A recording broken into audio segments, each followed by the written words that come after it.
केवल बयस बढ़िले नुहे बरं कम बयस केश धला हो पारे। प्रथमे गोटे दुईटी एवं परे धीरे धीरे पूरा मुंडरे केश धला देखा लगे।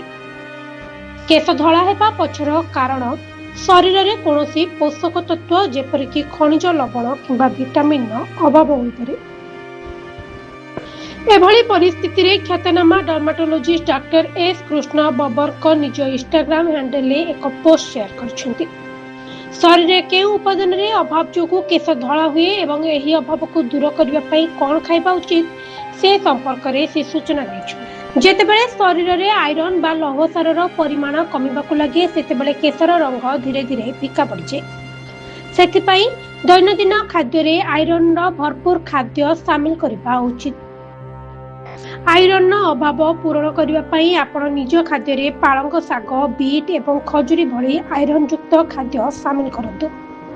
कैल्शियम एवं विटामिन डी केवल हाड़ पई जरूरी नुहे बरं यह हेयर फॉलिकल्स सठिक कार्यकारिता पई मध्य आवश्यक होइथाय।